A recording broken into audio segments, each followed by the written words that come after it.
रात के 2 बजे जब पूरी दुनिया सो रही होती है तब कुछ लोग ऐसे होते हैं जो बस छत को ताकते रहते हैं।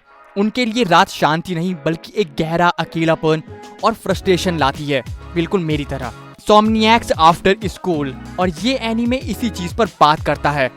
ये एक normal slice of life anime नहीं है, ये उन सभी लोगों के लिए एक कंफर्ट जोन है कभी रात को अकेले जागे हैं। ये एनीमे इंसोम्निया जैसी प्रॉब्लम को पोर्ट्रे करता है और कैसे ये हमें दिखाता है कि अपनी वीकनेसेस को अपनी स्ट्रेंथ कैसे बनाया जाए। स्टोरी 2 हाई स्कूल स्टूडेंट्स के इर्द गिर्द घूमती है। गांता नाकामी और इसाकी मागारी दोनों एक ही प्रॉब्लम से जूझ रहे हैं, इंसोम्निया। नाकामी रात भर ना सो पाने की वजह से दिन भर इरिटेटेड रहता है, जबकि इसाकी अपनी कंडीशन को छुपाने की कोशिश करती है।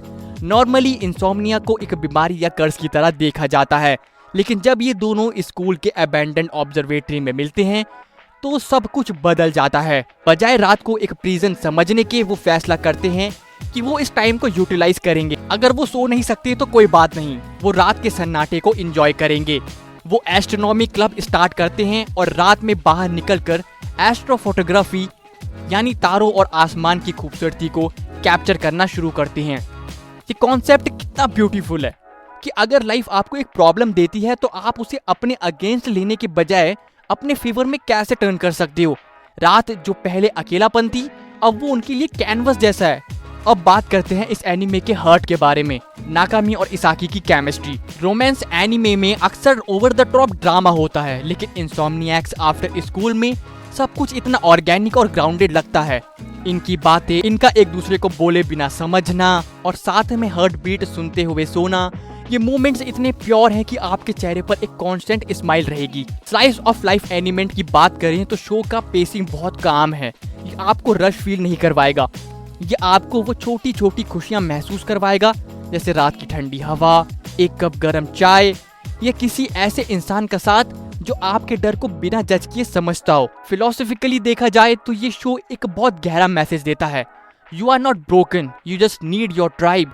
जब आप किसी प्रॉब्लम से अकेले लड़ते हो तो वो बहुत बड़ी लगती है, लेकिन जब आपको कोई ऐसा मिल जाता है जो सेम स्ट्रगल से गुजर रहा हो तो वही प्रॉब्लम एक शेयर्ड बॉन्ड बन जाती है। इसका एंडिंग आर्क इतना हार्ट वार्मिंग और इमोशनल है, वो सिर्फ एक रोमांस कंक्लूजन नहीं है बल्कि हीलिंग का एक साइकिल पूरा होने जैसा है। उनका रात से जो डर था वो पूरी तरह खत्म हो जाता है। उन्हें समझ आता है कि रात बुरी नहीं होती, बस उनके पास उसे शेयर करने के लिए एक सही इंसान होना चाहिए।